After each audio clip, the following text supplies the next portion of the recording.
This is my 2019 Ducati Panigale V4R. This video is to explain some of the differences between the R, the S, and the base model. So there used to be an old saying in racing, win on Sunday, buy on Monday, which is kind of funny because most motorcycle shops are now closed on Mondays. But the basis of the saying is, hey, if a bike wins a race, people are going to be interested in buying that bike, and that was true for decades, especially like World Superbike and AMA racing and things like that. What's interesting is we've kind of gone away from that. Racing has become so expensive, and these bikes have become so advanced. There's so much technology involved that now we're making race bikes that aren't the ones that they sell the most of, right? So this one is a homologation. So homologation basically means for racing rules, you have to sell so many of them. So the rule in World Superbike is a manufacturer has to make at least 500 of them. So they can make more than 500, but have to make at least 500. So this is one of those bikes. It's somewhat rare, and that's year after year after year, right? So it's not just 500 and then you're done. You have to make 500 every single year, right? So maybe it's not quite as rare.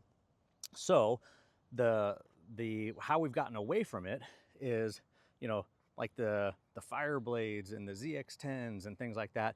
Those were the models that they went racing with, and amazing bikes, but you could always do a little bit better, right? And so manufacturers were starting to put a little bit more money into a bike that could go win, and that's what this one is. It's not the same as the Panigale base model V4 and V4S. What's interesting is the V4 and the V4S actually are a higher cc. I think they're 1,103 cc's. This one is just under 1,000. So the World Superbike rules are a bike has to be under 1,000 cc's. So I think what Ducati has found out is they can sell more bikes at a cheaper price range than they can of these racing models, the top end. So like the V4S, that one's got electronic suspension. It does have the upgraded wheels.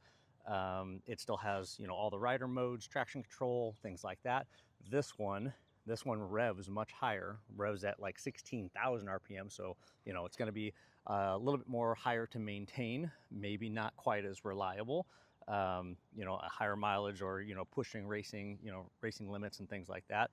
And I think that's why they went with a higher cc on the lower models, is just for that reliability factor. So this one does have the wings, which is just still kind of funny with a street bike to have wings on it, where the base model and the S did not have the wings. And then of course you have the lighter fuel tank made of a different material there. So just some interesting things with racing. It's interesting that we're now making the top end bikes, they're making less of it. We used to say, you'd sell, win on Sunday, sell on Monday, and now they're making these, knowing that they're going to sell less of them. Of course, they do sell these. These are the ones that people want. But this one, this is like a $40,000 motorcycle, and then you add on, a very expensive exhaust and race map and things like that. We'll do a startup here for you.